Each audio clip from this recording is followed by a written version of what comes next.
So I will talk about structured synchronous programming in the language Cell. Today I will focus on mixing, control, and data flow in the language. Before I will start with a simple example here. I want to blink a LED like this. So in Cell, I can write an infinite loop that awaits 500 milliseconds, changes the state of the LED, and stays in this loop forever. Then I want to stop blinking after a button press. So after blinking, I press here, and it will stop. What I can do now is to enclose the blinking behavior with, without modifying it, with a parallel composition that will also wait for a button press in another line of execution. And here I'm using the OR composition. So when either of the two sides terminate, the other side is automatically aborted, and the whole composition rejoins, going to the next line. And now I want to restart everything after 2 seconds. So I blink, then I press the button, it stops, and after 2 seconds, it restarts. So after the composition rejoins, I can now await another 2 seconds and enclose with another loop that will restart everything. So the idea here is to use control compositions, sequences, loops, and parallels, and avoid the use of state variables and explicit communication between lines of execution. So this is a very good specification to write in this language. It's all about control. And you see no data in these programs, only control. Okay, so today I want to discuss how to mix data and control flow in programs using Cell. So I propose another specification here. I want to control the ball inside the screen. I will click the mouse to start. The ball will start moving in one direction with an acceleration. And whenever I click the mouse, it will change direction clockwise. So I click to start, it's moving, and I click, it changes the direction and restarts the acceleration, always clockwise. So this program has a data flow pattern. The position depends on the velocity depends on the acceleration. We have dependencies also between these two behaviors. And it also has a control flow. We have abrupt changes in the clicks that break these continuous functions here. And these discontinuities suggest some form of explicit state in the code. So here is how we can write this program in Cell. We have 2 inputs from the environment. One is the time between frames, and the other is the mouse that we click, the button that you click in the mouse. And we define a ball with a position and the radius. We create a ball somewhere in the screen. And then we will await the first mouse button click to start the animation. We have velocity and acceleration. Then we will iterate over the frames, and we'll calculate the velocity according to the acceleration. We do the same for the position according to the velocity, and then we just need to put these behaviors in parallel, and we have the animation. So you see here the data flow in the program and the dependencies. But of course, this code here is too lengthy and low level. We have, it also relies on mutation, which is not really a problem in the language because the scheduling is deterministic, it's sequential. We follow the lexical order of the code for the await expressions. But we can use some form of abstractions here. So we'll create a class that that's integral over time. We have an accumulator and a value that we will accumulate. And we are basically hiding this loop inside this class.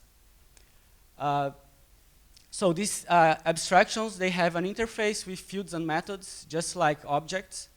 But they also, and we pass the arguments in the constructors here.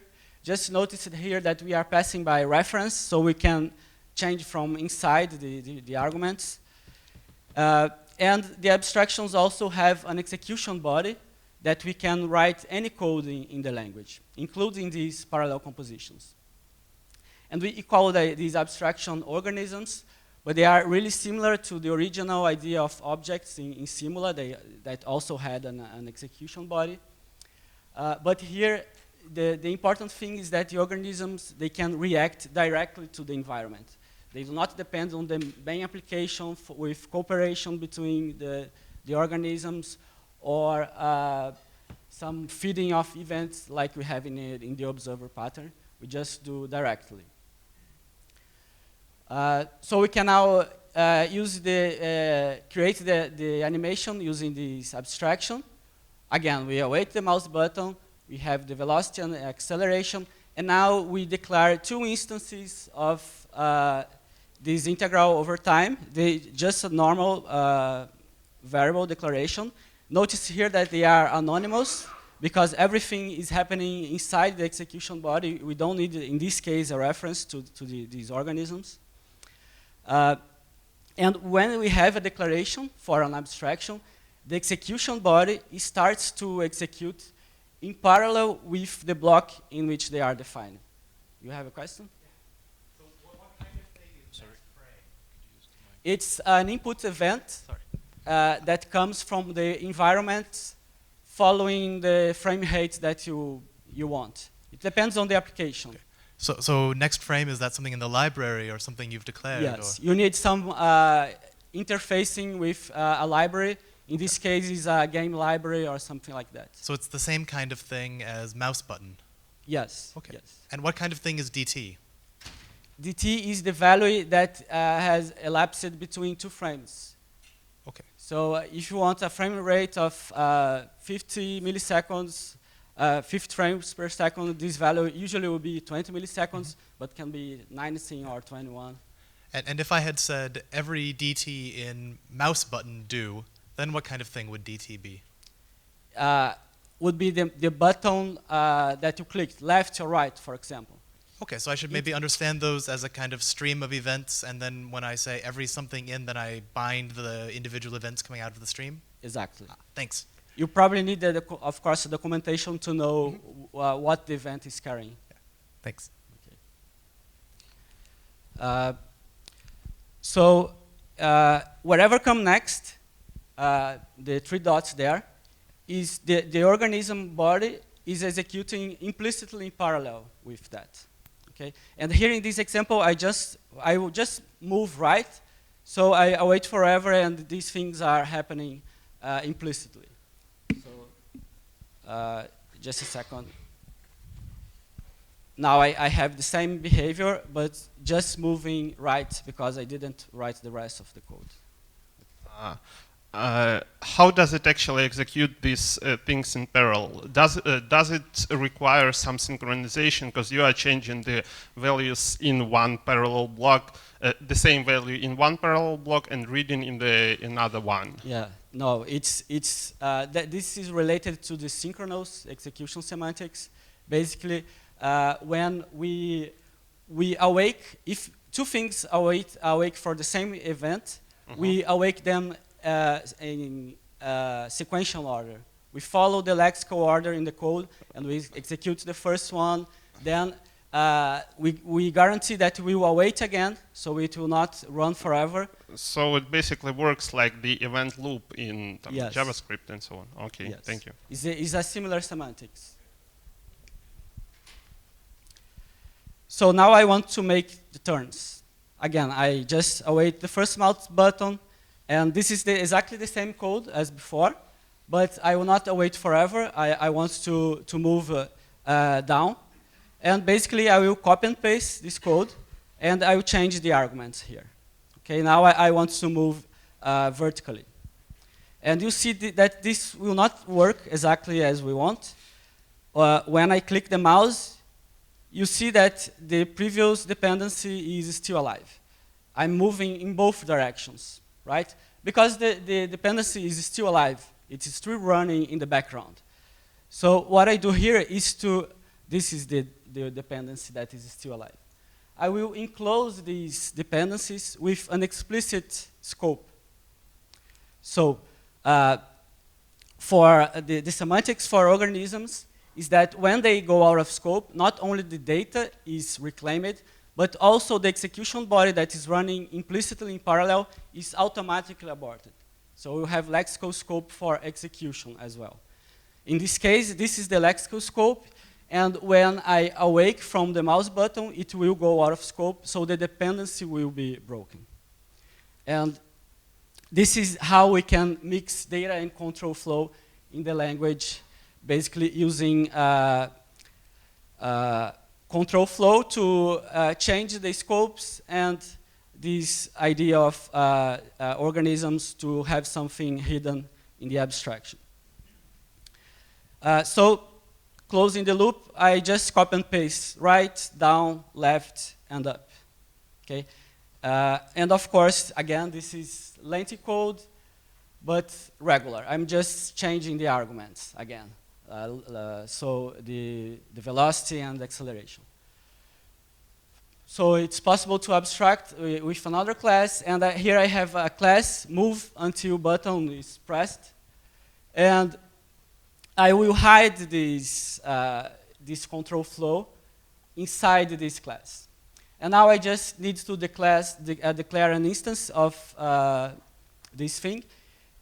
In this case, I'm using an identifier because I want to await the execution body to terminate. When I click the mouse, I want to continue. So I need to await my termination. This is a common pattern in the language, so we have syntax sugar that we just say, do the name of the class and the arguments. And it's exactly the same as the previous block shows.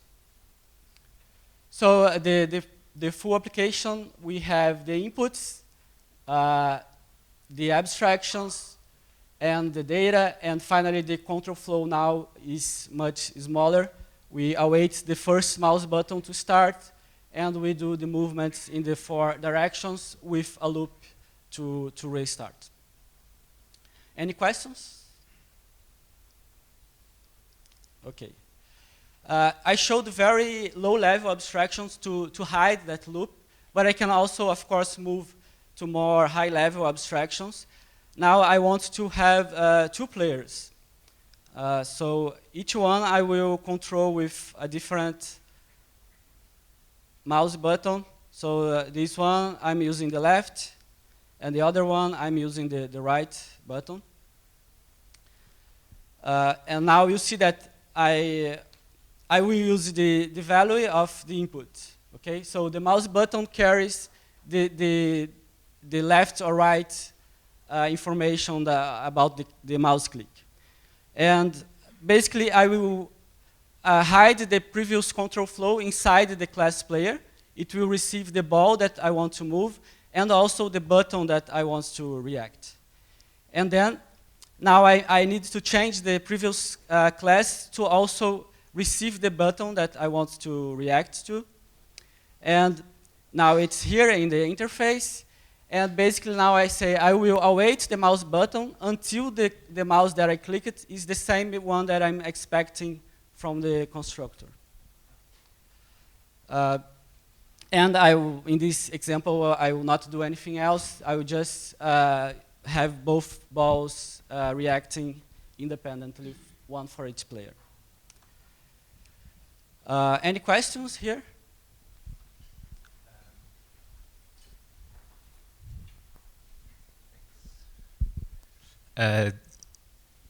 Your argument is of type int, the button, Yes. but it's really a stream of ints, right?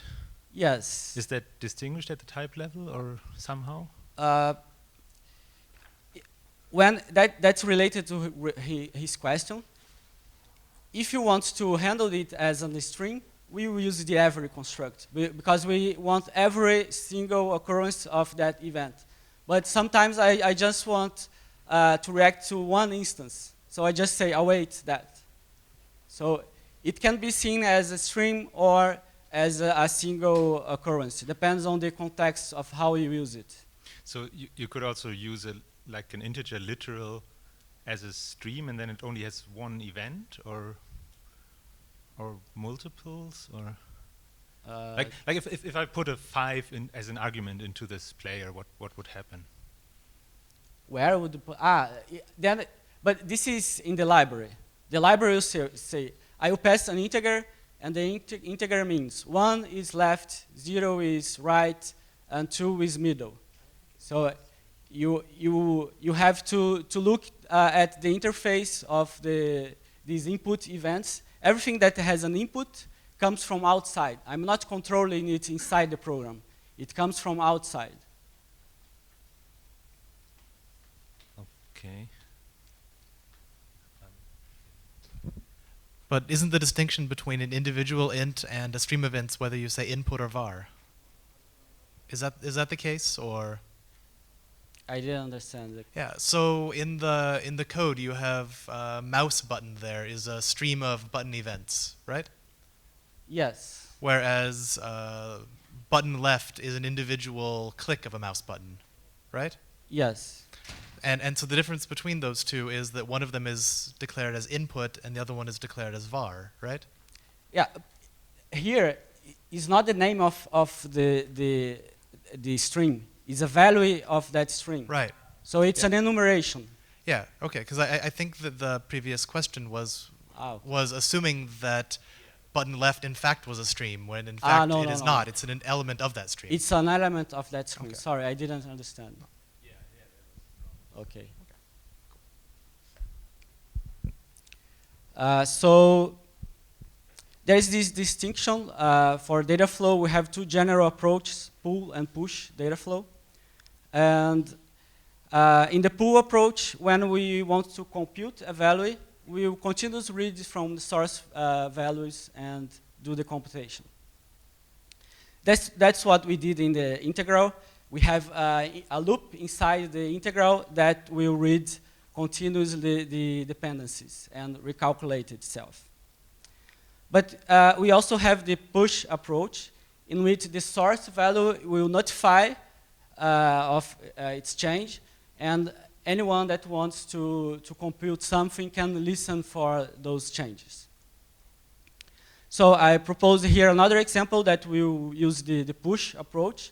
I will extend the two-player controlling the ball, and now a random food will appear on the screen periodically.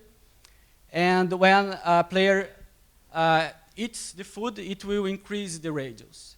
And we have a constraint that the sum of radius is always constant. So if one increases, the other will decrease. And we restart when any one of them reaches 0. So now you see the food. I'm controlling one of them, and it will increase. And at some point, the other one will reach 0, and we will die. Okay? So that's it. What I propose here is to build a dependency graph at runtime using these classes. So event is an internal event mechanism. I can emit and await on these internal events. And here I will create two instances. So basically I will have two nodes there. And what I will do is when someone emits something, when I emit something in my output event, I want to also emit in the input event of the other node. So I will create a dependency here, like this. And I will do the same in the opposite direction. And I will put them in parallel.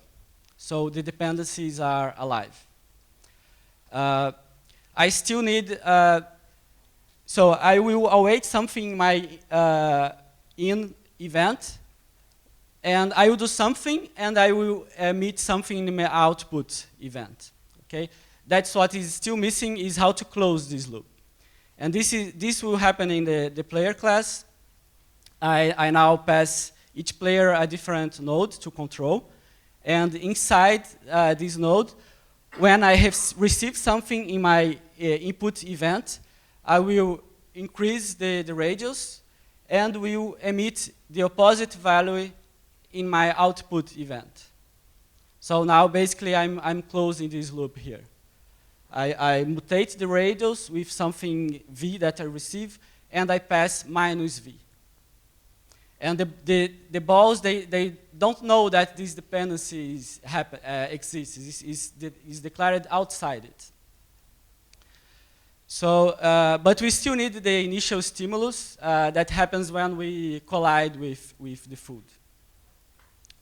So this is the general structure of the game. The code is almost exactly like this. So I will restart every time one of the two players dies. Then I define the two nodes and I link them as I showed in the previous slide.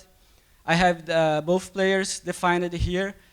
And then food is also an organism. It will appear somewhere in the screen, but it has an execution body because it will disappear after some timeout. So it also has code inside this. And as they will be created dynamically, I need a dynamic pool to hold all instances that I will create. And this pool also has lexical scope. So when this pool goes out of scope, all dynamic instances will go out of scope implicitly. So this watching construct here will abort whenever either of the two players die. So basically, anything that I put inside this block will be automatically aborted when the instance dies. And that will make the loop to restart and everything be recreated in the game, including the pool. And now I just say that every random milliseconds, I will spawn a new food. So this is what the keyword to create a dynamic instance, and I specify where this dynamic instance will live. And in parallel, I will check collisions every frame. So I will iterate over the foods. So this is also an iterator in the language. I will get all foods that are on screen. And I will check for collision against the two players. So this code has to be duplicated for each player. And if it collides with the player, now I will emit the radius of the food into the node that will make the dependency trigger. And I also say kill food because I want the food to be to leave the screen and leave the pool. And now this is what actually closes the loop. Yes. Did you have to take any kind of Did you have to take any kind of special consideration for these dynamic elements and how you clean them up after? Is there garbage collection? Do you get rid of them? Like, how does that come into play at all when you do this kind of synchronous programming?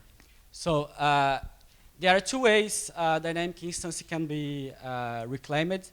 It's also always static memory, actually, how you reason about it. There is no garbage collection. So the first way is with the lexical scope of the pool. So whenever I make an iteration in the loop, the pool will go out of scope. So all instances will be collected, but it's lexical, it's static. And the other way is if the execution body of the organism terminates. So, and in this case, it will also be go out of school automatically.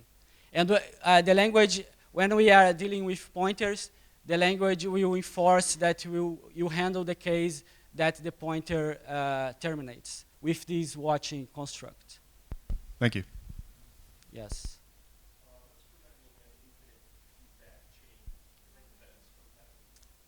This is a good question.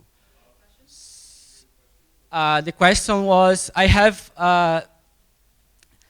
a loop, a dependency loop here. So why it's not, when I trigger the first, why it will not be forever? That's the question, right?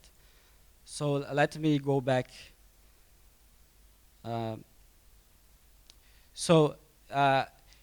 the event is a primitive in the language, of course, and it follows a stack execution. It's not queue execution.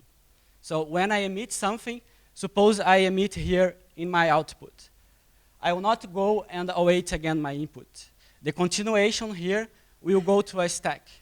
And I await everything to react to this specific emission before I resume the execution. So what will happen here, I will emit here, and it will be fed into the input here. So it will awake, it will emit in the input of the other one. So the other one will awake and will emit in the output. It will do it again. But when it emits in the other input, I'm not awaiting here yet, because I'm held in the first continuation. So I break this cycle. So does that mean that the other event gets ignored? Exactly.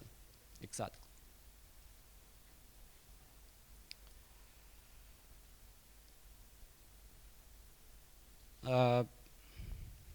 It's clear, the semantics. I don't know if it's okay. So these are the two examples I want to show about data flow. So synchronous reactive languages are something very old. There are two basic original research that started the concept of synchronous reactive languages. One is STHL and the other is Lustre. And we saw in they are from similar groups in France. And we saw in the late 90s with functional reactive programming, a lot of new work appeared in this side here, in the declarative and data flow synchronous languages, libraries, languages, and frameworks, and so on. But we did not see this trend in the other side, in the STHL side. So that's why we created Cell just as a modern and focused alternative to synchronous reactive languages. And today, basically, I tried to talk a little bit about how we can reconcile these control-based languages with data flow ideas from declarative languages. And so the main design guidelines that we had in Cell with the trade-offs, the first one is that we chose structured programming, very imperative and clear about how the control flow should execute. We promote side effects everywhere, but we rely on sequential and deterministic semantics that helps understanding the side effects. Everything in the language has an explicit lexical scope, and we enforce that abortion of these scopes is always safe. I did not discuss this today, but there is a paper that discusses that. And another thing that I didn't mention much in these examples is how we can also force bounded memory and execution time for reactions to the environment. I think I'm done. Well, it's just funny that it says lose, actually. It's a real chess match. You didn't lose. But yeah, you can continue. We have 12 minutes of discussion time, so actually, if anybody has anything they want to ask, now's the time. No? Can you continue in your talk? Yeah, that's just answer the question. Yeah. Could you speak a little bit more about the static memory management? Do you enforce a tree structure on all the objects? Because clearly you have some dynamic things being allocated, like your food in random slots before. Sure. So first, the parallelism here is lexical. So at compile time, we know what is running in parallel with what and what is not. So basically, if things are in parallel, they have to be in the memory at the same time. If they are in sequence, of course, they don't need to be at the same time. For dynamic instances, we have two variations. There I defined the pool with the brackets, and I didn't specify a limit there. So in this case, the instances go to the heap, but the control of memory is still based on the lexical scope. If the pool goes out of scope, all the instances go out of scope, and the memory manages this. But we can also specify a limit there. And in this case, it's really static. We know the whole thing at compile time. So as we use cell a lot in embedded systems, this is very important, to specify an upper limit. Could you please elaborate on why you chose effects versus security? Side effects.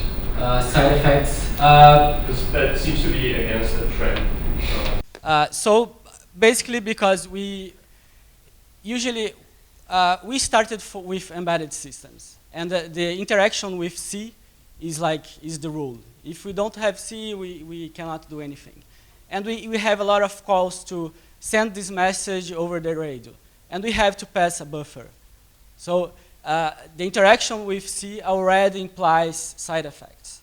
So what we chose, that I also didn't show here, is how to deal safely with that. The language knows the type signatures of these calls, and if it's passing pointers around, you have to write finalization code that will clean up when it goes out of scope. That's what I meant about safe abortion.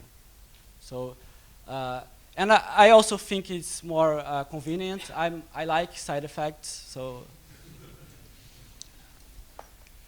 So I have a question again. Yes. So just to help me understand the way the language works, if I wanted to write, say, a chat server or something in it, as opposed to a graphical one, where I have a kind of a state that's accumulated over time, and then multiple views into that state. For example, multiple people who are writing to each other and appending to the log of the chat server. How would that look as far as the structure of the code goes? So probably you would have an event to represent the request. So, and you would have every construct to react to all instances of these requests. And then we would spawn a dynamic instance of the handler to handle that specific request. And that would be What do you mean by request in this case? When you are dealing with communications, probably you want to request something. Give me the next message, or write this thing in the database, something like that. So request is basically something that you have input, and you also expect some form of output, or maybe not. Yeah. But what I'd want to do with it in this kind of a setting is write the client such that I don't have to worry about going out and pulling the server for messages as often as I want, right? I mean, I'd think that the incoming state of the log should be a sort of a stream of logs, where as things are appended by other clients, my view of it sort of updates itself, yeah? Yeah, so I'm not sure about exactly what is exact. I can say that, again, you have some form of input event to represent something that is incoming into your system. And basically, you use some every or await or something like this to awake and do the work only when the request comes. Mm-hmm. You are not polling. And how do I represent the fact that I have this sort of append-only log? And I don't know exactly what you mean. I mean, I don't know the language at all, right? So, like, say I want to define a linked list, and then have a stream of linked lists where people are sticking things on to the end of it.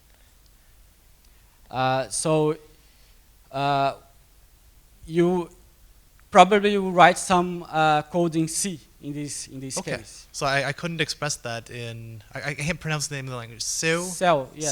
Cell, okay. Yeah. We don't have any like more complex types. We don't deal with them. We delegate for the host language that nowadays we only have C. Okay. But potentially you could build a cell on top of another host language, and if this language supports the data structures that you need, you would use them. Okay, thanks. So if you have the player 2 code in a separate every next frame do clause, is there a race condition there? Can they both consume the same food, or are they always going to be sequentially executed? They are always sequentially executed, but if whenever you kill something in the language that I'm killing the food, it will change the pool. Mm-hmm. So you need to have some code to protect this. So basically, there is a static analysis that will force you to use a watching construct that will either restart the iteration, or if there is no problem, it will allow it. So if there weren't this race, then they could execute in parallel on separate threads, or is the flow of execution always on a single thread? So this is all single-threaded. Okay. That's a synchronous execution model. You have only one view of the global execution of the program. So it's all single-threaded.